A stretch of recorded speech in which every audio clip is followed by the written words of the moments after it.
কালিয়াকৈরে তারেক রহমান ও তার পরিবারের বিরুদ্ধে অপপ্রচারের প্রতিবাদে রাজপথে নেমেছে বিএনপি। গাজীপুরের কালিয়াকৈর উপজেলার সফিপুর বাজারে শুক্রবার বিকেল ৩টা থেকে শুরু হয় গণমিছিল, যা টানা ৩ ঘণ্টা ধরে চলে। সফিপুর বাজার থেকে আনসার একাডেমি পর্যন্ত 5বার মিছিল করেন নেতাকর্মীরা। এটি ছিল পুরোপুরি মিছিল ভিত্তিক কর্মসূচি, কোনো সমাবেশ বা বক্তব্য ছিল না, তবে স্লোগানে মুখর ছিল পুরো এলাকা। তারেক রহমানের ভয় নাই, রাজপথ ছাড়ি নাই, অ্যাকশন অ্যাকশন, ডাইরেক্ট অ্যাকশন, এই স্লোগানেই জবাব দিয়েছেন নেতাকর্মীরা। মিছিলে নেতৃত্ব দেন বিএনপির কেন্দ্রীয় সহ শ্রম বিষয়ক সম্পাদক হুমায়ুন কবির খান, জাতীয় নির্বাহী সদস্য মোহাম্মদ মুজিবুর রহমান, সাবেক উপজেলা সভাপতি মোহাম্মদ হেলাল উদ্দিন এবং পৌর বিএনপির সাবেক যুগ্ম সম্পাদক সাইজুদ্দিন আহমেদ।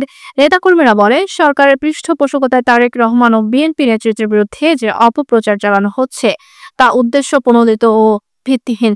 তারা বলেন, জনসাধারণ এসব ষড়যন্ত্র বুঝে গেছে, জবাব দেবে আন্দোলনের মাধ্যমে।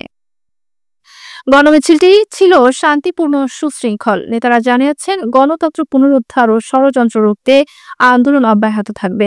সফিপুরে এই কর্মসূচির বিএনপির সংগঠিত শক্তির স্পষ্ট বহিঃপ্রকাশ বলেই মনে করছেন স্থানীয়রা।